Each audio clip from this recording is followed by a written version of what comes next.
conversation. The Fireside Chat is a long history in American life.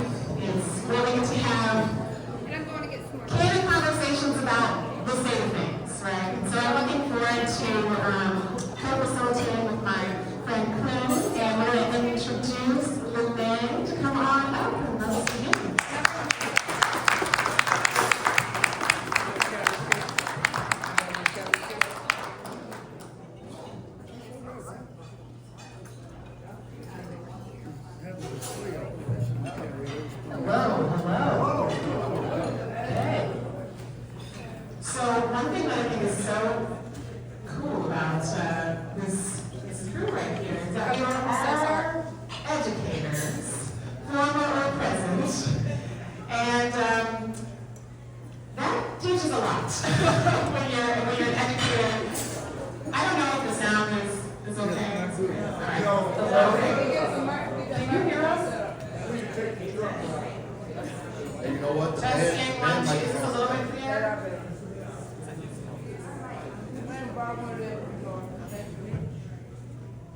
Project our voices. Okay.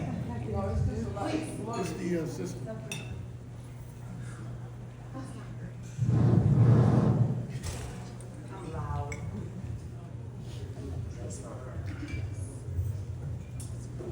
So, this is really a treat for us. I have to just kind of start it with the fact that our first vice president, Michelle Walker, is the social media whisperer to me. I'm not very good at it. And she keeps me plugged in. And so, and by the way, I have to say that, Michelle, raise your hand. And Enid, raise your hand. Enid, stand up. Stand up, Michelle. These two women took awards last night as well. Woo! Fantastic. Fair Democratic Women, Workers and Warriors. So congratulations, ladies, on your awards last night.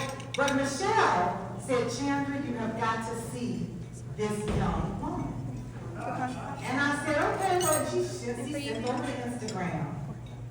And I will tell you, I was fascinated with so many things. Like, how can one person talk that fast? And I understand what she said. I mean, you know, there are lots of rappers out there who talk real fast. I don't know what they're saying. But I understood everything. And how can this young woman be so impactful and have such a keen understanding of what is going on in America, politically right now? I mean, I'm not a Generation Zero. I know it's hard to believe. I'm not a millennial. I know that's hard to believe too. But I will tell you, she spoke to me as baby, what am I, Generation what? I'm the X. Yeah. She spoke to me. So, you know, we've been watching her, and every time she did a snap, Michelle would send me the Instagram. That girl is bad, you know? Well, we were planning for this event, and Laris and Dolores said, we need somebody hot. We need somebody who's going to attract people and who's going to speak to us. And Michelle says, I know.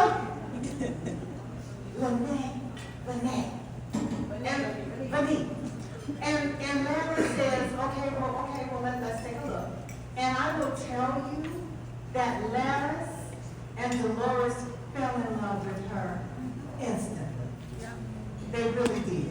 And so we are so excited to have her here today. Now, not only are we excited that she accepted our invitation to come and to talk to us a little bit, but we also have two amazing women who are going to be talking to her and having this fireside chat. Right? So we have a previous president of Fayette Democratic Women, Mrs. Ogechi O'Connell. And might I just I had to throw that out there. And we also have, let's see, and I do need to say that Ogechi is the president, is currently the Georgia organizing manager with 9 to 5, a National Association of Working Women. And we also have another dynamic, fabulous woman who is an educator. All right, Mrs. Quinn Epps. And Quinn is with the KIPP Academy in the Atlanta public school system. So let's give it up for educators. And I have to say that Ogechi is also a trained educator. So we have 2 educators who are speaking with Ms. Beneath this morning. So look, I'm going to say that Ms. Lene Beneath has been nominated 3 times as the NAACP Image Award nominee. Her bio is in the program. She fascinates millions with her mix of fine china and frank, classy, and sassy talk on hot-button issues, whether it's abortion rights, voting rights, the latest mass shooting or genocide in Africa. Lene looks sharply at current events out of the lens of Black history and experience, a perspective all too often missing in much of social media today, all while gently sipping her hot tea. All right? So I will not share too much of her tea, but I will share that she is an Atlanta native. She graduated from Spelman College. She completed her graduate work at Boston University, and she is also a former educator. Y'all, you are getting a lot for your $75 today. Yes, you are. Yes, you are. So I give you our beautiful moderators and the fantastic Lene. Thank you.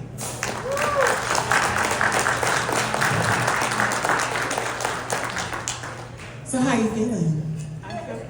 I feel great. Thank you guys so much for having me. It's an honor. It's a pleasure. I'm humbled. Thank you for the kind words. You all look beautiful today. Thank you for coming and spending time with one another on an occasion like this and giving me some of your time.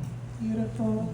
So I'll ask some questions, and Quinn will ask some questions, and you know what? We may have some questions that pop up, and then we certainly want to open it up to the audience if you have questions. So please think about your questions. Please. So I'm really curious about what the motivation was behind what is known as parking lot pimping. So I've always been a lover of Black history, a Black history buff, and I hadn't even pulled back the surface after my undergraduate program at Spelman. We had to take a lot of courses that are taught through basically a Black feminist lens, but because history isn't, a full scope of history isn't required based on your major, it wasn't until my master's program at Boston that I really got under the covers to see just the complete dexterity and complexity and the vastness that is our culture and our history on this continent. And it helped me see the world in an entirely different way. That degree also cost me $25,000 that I haven't paid back yet.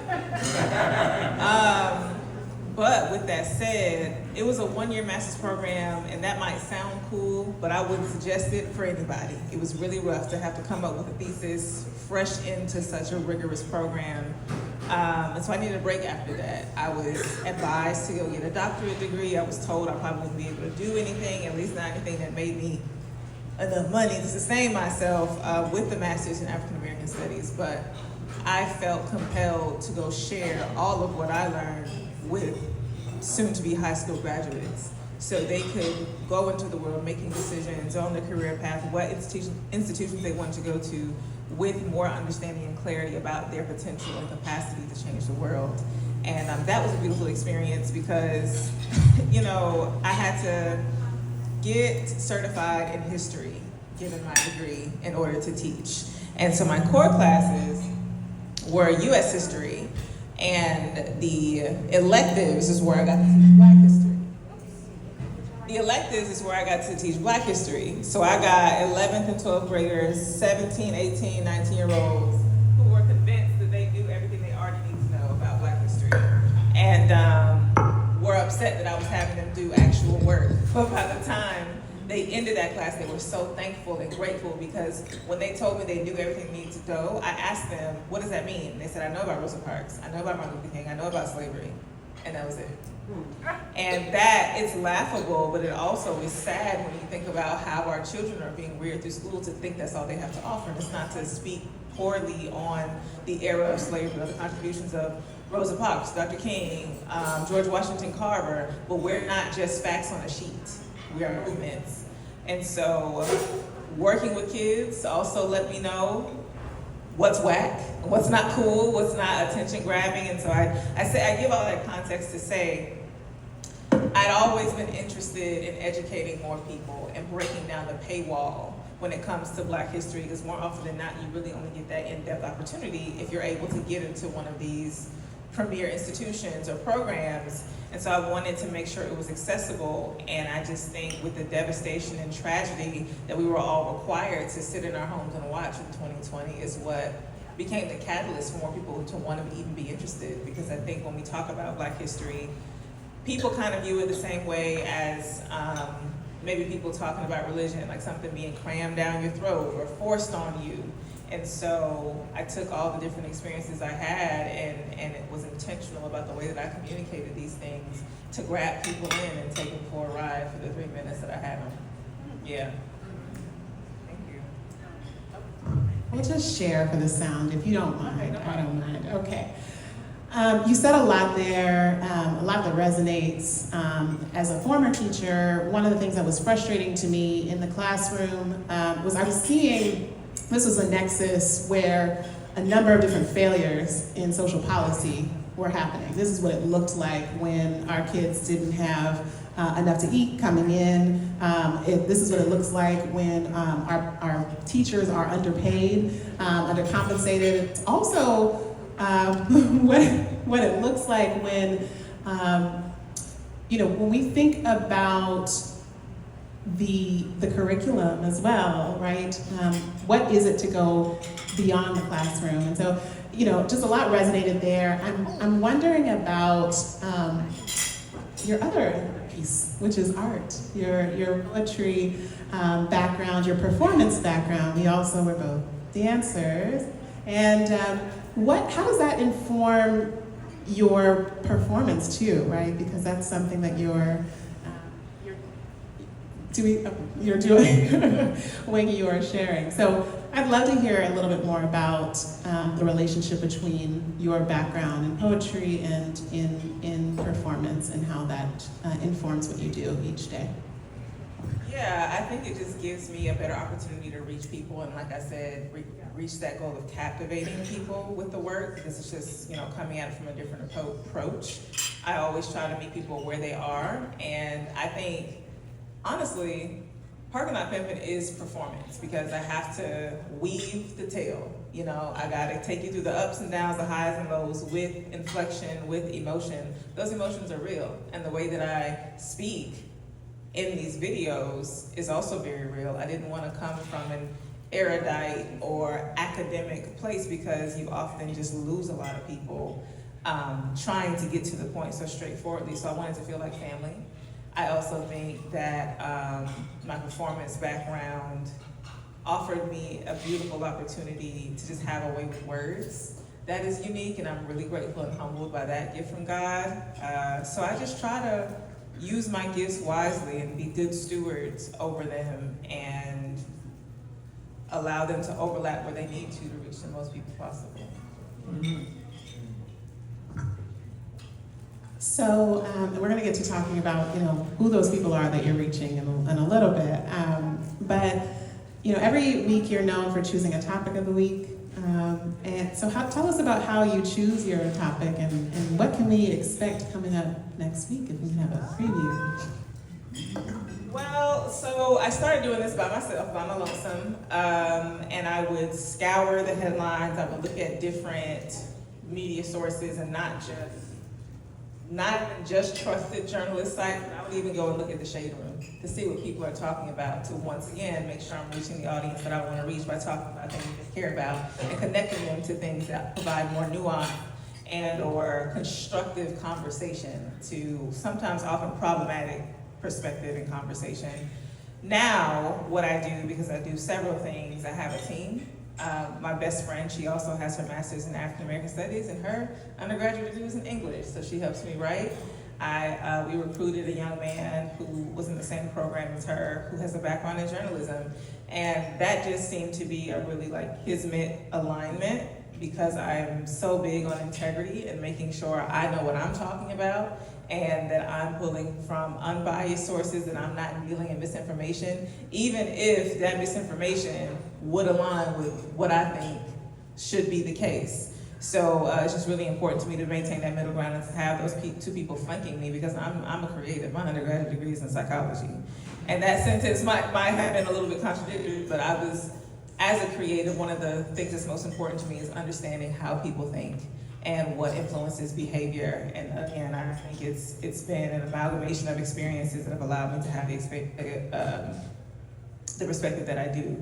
As far as next week, usually we don't get pitches for episodes until Tuesday, but next week there won't be an episode because there will be an announcement, and I can't tell you what the announcement is right now. Come on. But shoot, I can't tell you. You can, I'm not sure if my Instagram handle is on the program, but if you would like to follow me on Instagram, my tag is LYNAEVANEE, my name. That is on the program, no spaces. So actually the announcement will be teased on Wednesday, and then the full announcement will come in place of the episode on Friday, so just stay tuned. Are you running for office?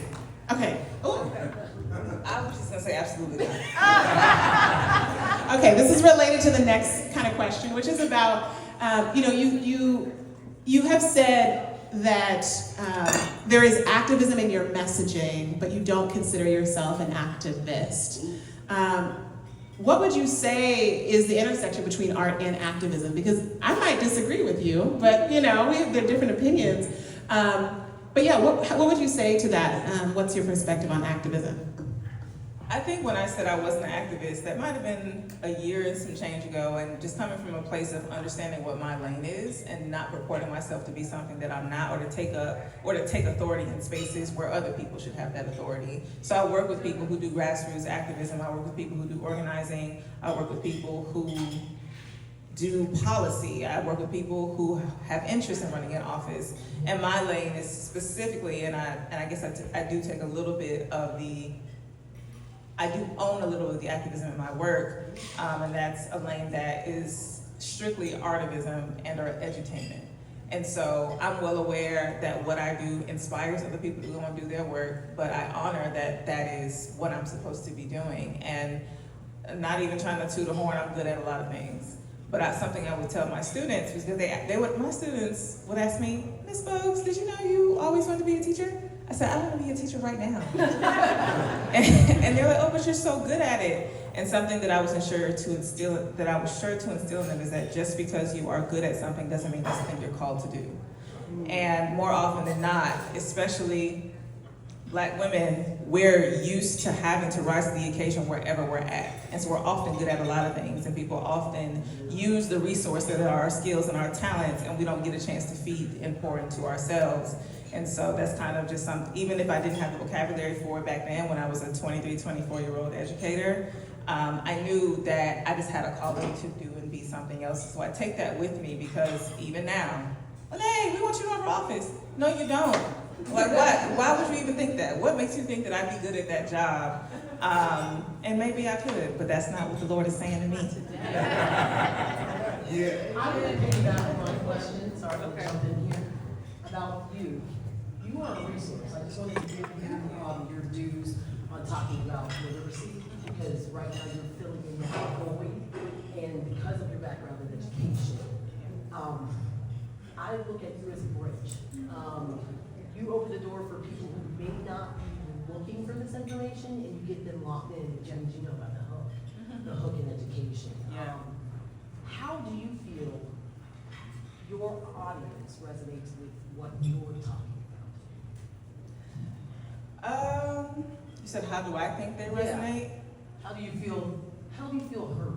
How do I feel heard? I think the engagement in the comment section, I think the amount of video shares that I get, I think the amount of saves, like, your Instagram tells you a lot about analytics, about how people are interacting with your content, and the numbers are proof, for one, that it's reaching a lot of people and that it's resonating with a lot of people. I remember early on, some of my favorite comments would be from people of all ages who would tell me that they would, when I post on Fridays, they put it in the family group chat, and the topic becomes a conversation between granddaughter, mother, and grandmother, or even nephew and uncle, and just understanding that it's working, being able to connect with people from various generations. And something that I feel super honored and humbled is when older people, my elders, and I don't mean that by any disrespect or whatever, just when they tell me that they are happy to see me come up on their feed because I'm saying things they didn't feel like they could when they were my age, and that feels like honoring. But that feels like giving back. I had a conversation with Congresswoman Ayanna Pressley a couple months ago when she said we have to work on being better descendants and ancestors to the people who will be our descendants, and that makes me feel like I'm doing the right work. But honestly, I can't assume anybody feels a particular way, but it never fails that I could be out anywhere. I could be getting groceries, I could be getting gas, I could be walking the Beltline with my friends, and somebody will come up to me crying, talking about how something I said touched their heart, changed their perspective, or repaired a relationship with them and a family member, made them feel empowered. So once again, I just feel that much more grounded in doing what I do and continuing to do it and elevating that process. I would never suggest anyone stay stagnant in any form of creation. But yeah. And this is an odd one, but through all of this and everything that's going on, how do you keep your mental health in check? I think having a team helps with that, because before it was me by myself continuing to ingest tragedy and problematic this and that and vitriol and hatred towards Black people and women and communities, and sharing that load in terms of analysis is much easier because it is a hard thing to do. We do it all the time, but it's a hard thing to do, to have these things be your lived experience and have valid and necessary emotional responses to those things, and be able to put those to the side for a second, because I always bring the emotions back, because I'm a champion for us being able to be angry, being able to be upset, being able to be sad, because we're whole people. But to put that aside, even if for a second, to analyze and weave things together, to still present a coherent argument. And that is something that I want to model, because I think that is also a tool of systemic injustice and oppression, to make your experience so overbearing that you don't have the words to fight back. And I just want to give the words. Thank you for your voice. Yeah. Yeah, that so much there. I'm thinking about how we can be so good at so many things, and so therefore we're called on to do so many things. But what does it look like to find your lane and to sit with that and to grow in that? And I think you're an example of what it looks like to be exactly where you're supposed to be. And so thank you for doing that, for being there.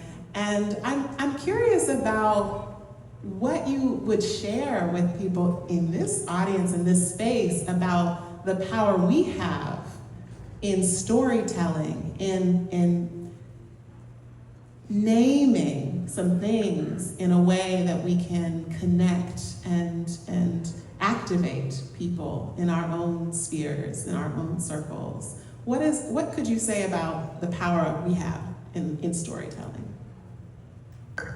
I think the power we have in storytelling is very intimately connected to the power we have in numbers. I think we forget that in community we're stronger, and sometimes in professional spaces we may bite our tongue, we may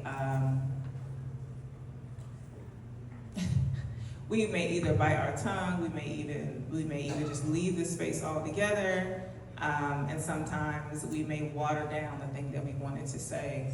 But in telling how something made you feel, that's telling a story.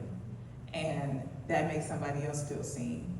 And someone else feeling seen makes them feel empowered and makes them feel a little bit more courageous about sticking beside you and behind you. And I think that's even crucial to this moment, because one thing my students would always ask, do you think we can have another civil rights movement? And I would say no, because I didn't believe that we had the communal mindset necessary to survive, the type of pushback necessary, the type of demonstration necessary to get the results that we want. But I think storytelling helps us engage that mindset shift slowly but surely, and it may not be as fast as we want to, but we have to recognize that it's such a powerful tool that, once again, I always like to be like, systemic injustice, is that you playing? Because it's always in the room.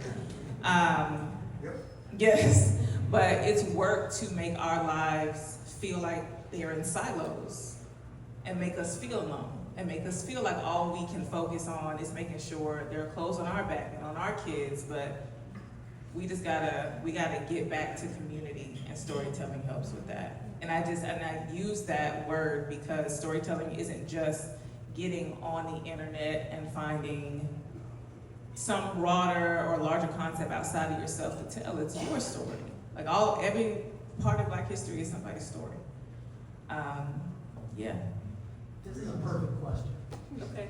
It has to do with your message. As a Black woman, when you're on the platform, I don't have social media. I have to preface that. Okay. And you're speaking to people. I know that you're a Black woman.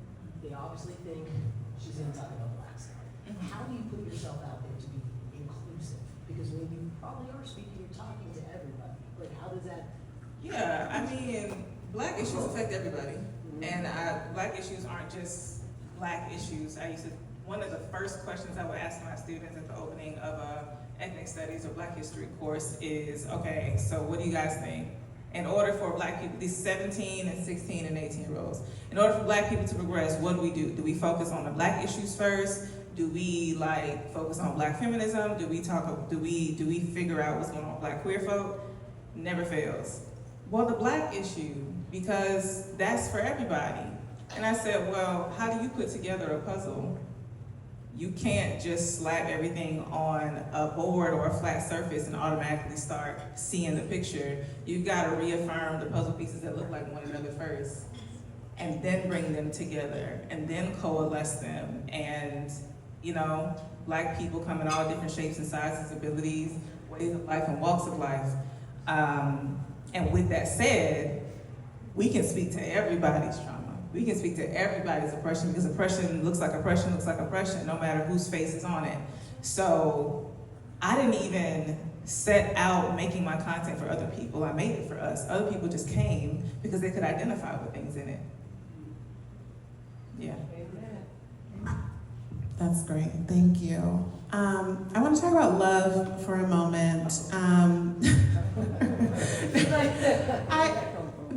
Because what you're talking about too, and storytelling, and for people they're connecting with each other, and the movement work is not just about going and doing the project and being done, right? We can mobilize, but when we organize, it's about relationships and it's connections to each other.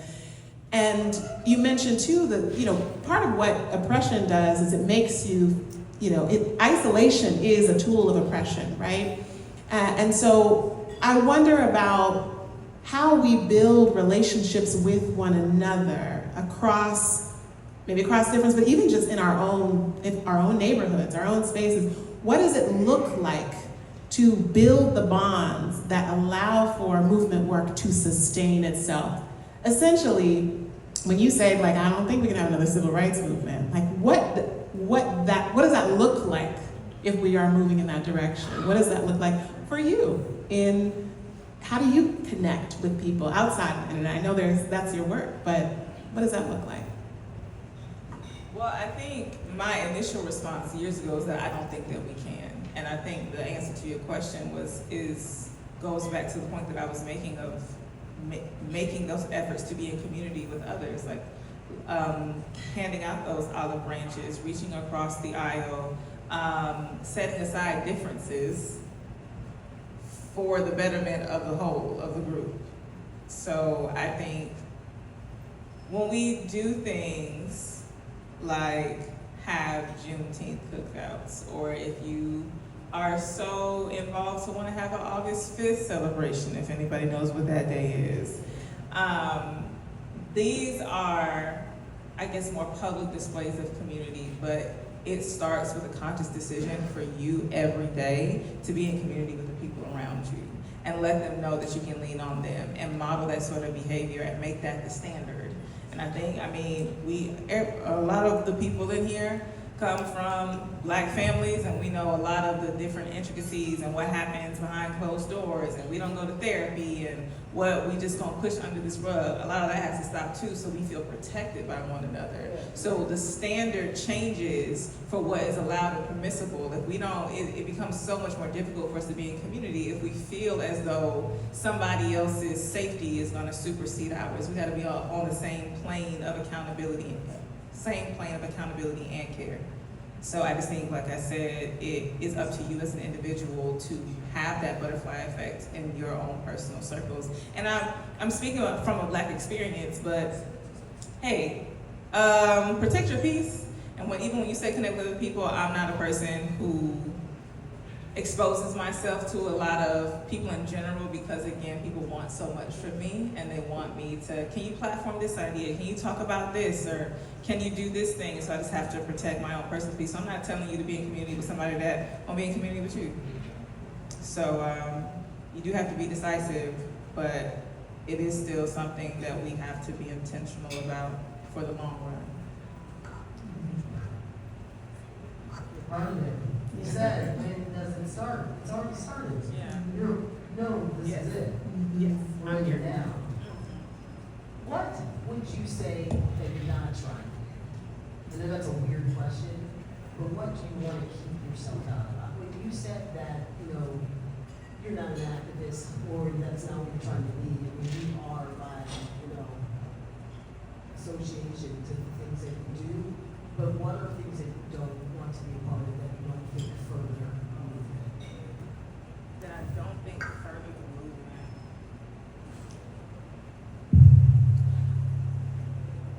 Any effort that is a step towards privilege instead of liberation. I think that's it. That is the answer to the question, because a lot of times, and I don't blame us, Black communities at large have always been searching for some semblance of power, and unfortunately, sometimes it looks like white supremacy in blackface.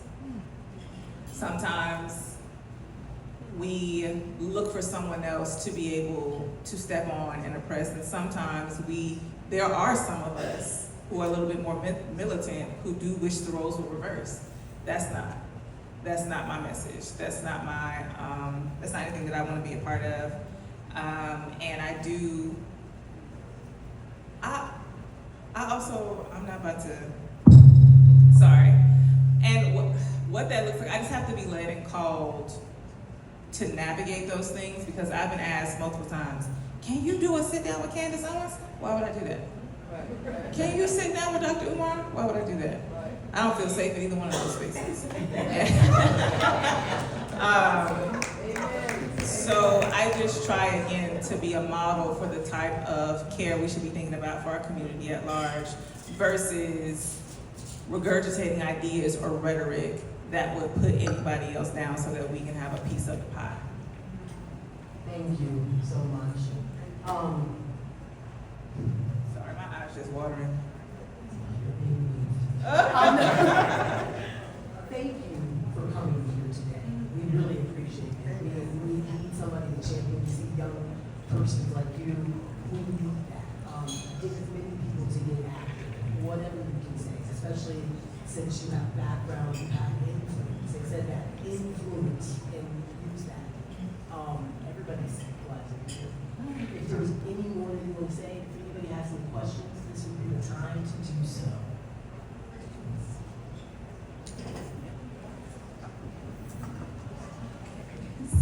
send it to my mama over here. You know, there's been so much talk about DEI and how we need to exclude it. You know, so somebody asked the question, what about diversity do you want to exclude? What about inclusion do you want to exclude? What about equity do you want to exclude? How do you speak to people? Because it's a dog whistle saying DEI, and people don't even understand what it means to be woke. What do you speak to people, say about that and what's being said now? Well, I think that, just like you said, it's a dog whistle.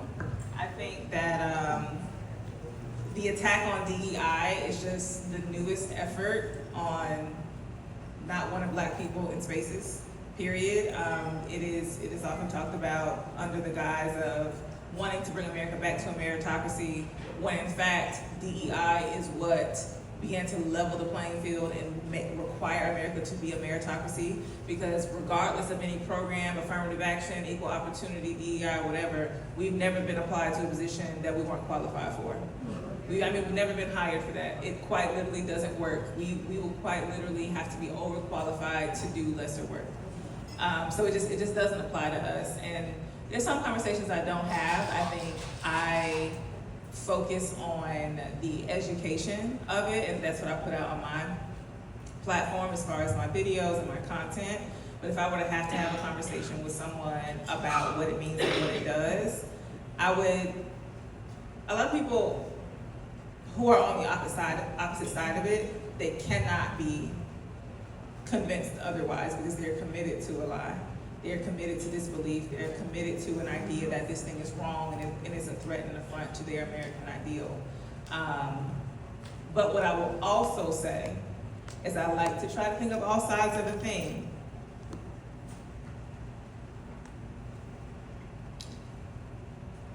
We shouldn't have to need DEI. We should not have to need it. It is necessary because of injustice, but we should not have to need DEI. And so I'm not an economist, but a perspective that I had on when, say, Tabitha Brown's Target products, or I think she might have been one of the only Black business owners to still have products in Target. What does targeted consumerism look like? What does sustained effort in targeted consumerism look like that will require Target to have to shift its product orders? And so if Target is having to shift its product orders because most people are only buying Black-owned products, then is DEI still necessary, or do we take over the supply and demand? Does that make sense? And so I just want to make sure that while we are fighting for things that we deserve as people, as just Black people in this country, we also understand that that's not the end game, that we are still working towards equity, period, you know? So I just think there are two sides to every coin, and I do try my best to, like I say, be unbiased about what these things are, and also not give too much, because I have a very specific plan about things that I know and things that I don't know, and I never claim to know everything. So.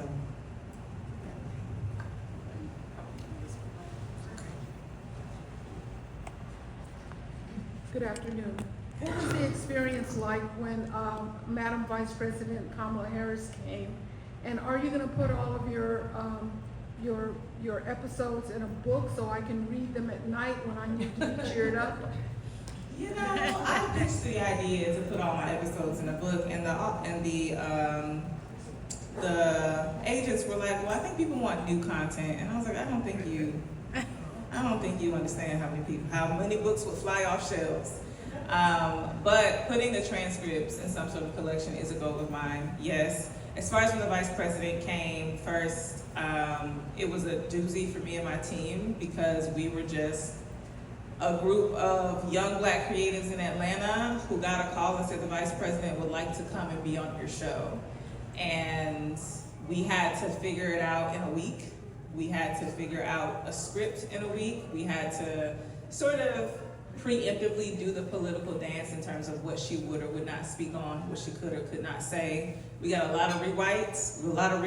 We got a lot of stipulations down to the minute before she walked in the room of having to change some things around. So that was nothing short of stressful, but it was a blessing, and I just think a testament to the quality of work that we've been putting out to get a request like that.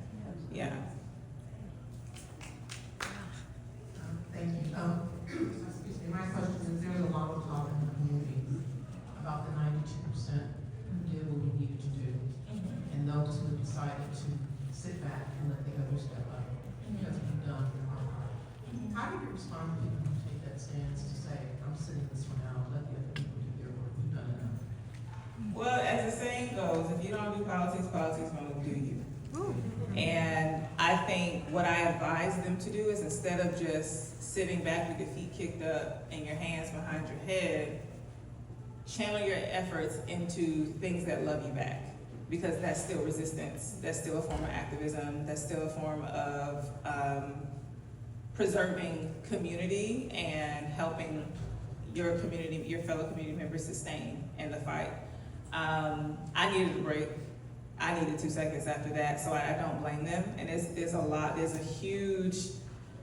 is such a chasm between the human experience of Black women in this country and the requirement of Black women in this country to have some sort of semblance of a human experience. And we have to work for that, unfortunately.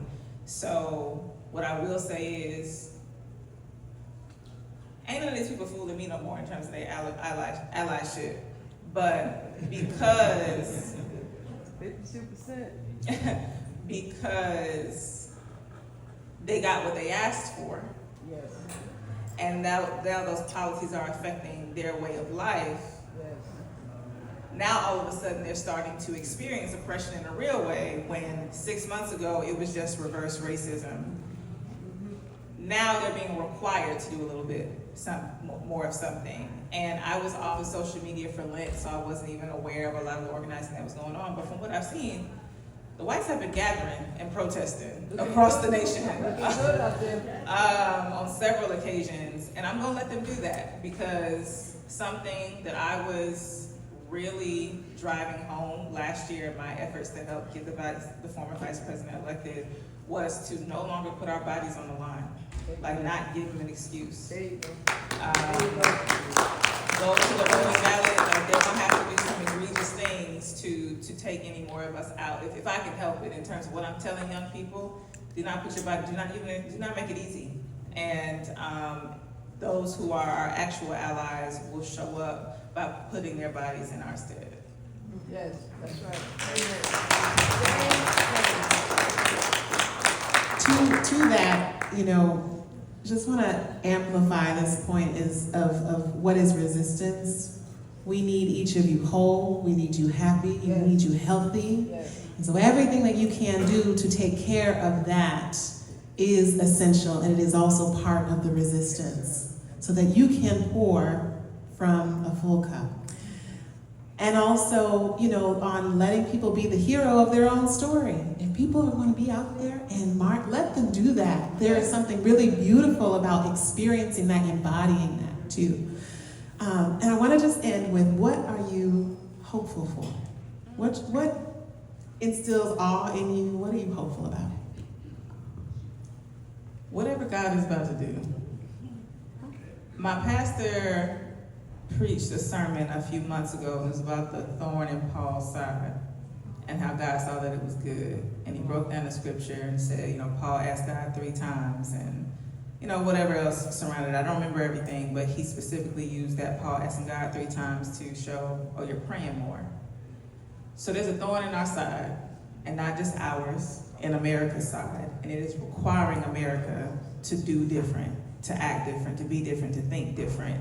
And I don't know how long this thorn gonna have to be here. Paul's never came out. It said Paul's never came out, but I am excited to see the works God is doing in his people and his children, and whatever that has to turn out to be, because our democracy is never gonna look the same. And I'm grateful for that, because it's gonna require the people to be different. And I just think we've been doing things for the same way for a long time, and not getting very far, because it's always about a symptom and not a problem. And I think even since 2020, America has been faced over and over and over again with this problem. And I think that's gonna continue to trend until we fix it. And it's not gonna happen overnight, but I'm certain it will. Thank you so much. Can you give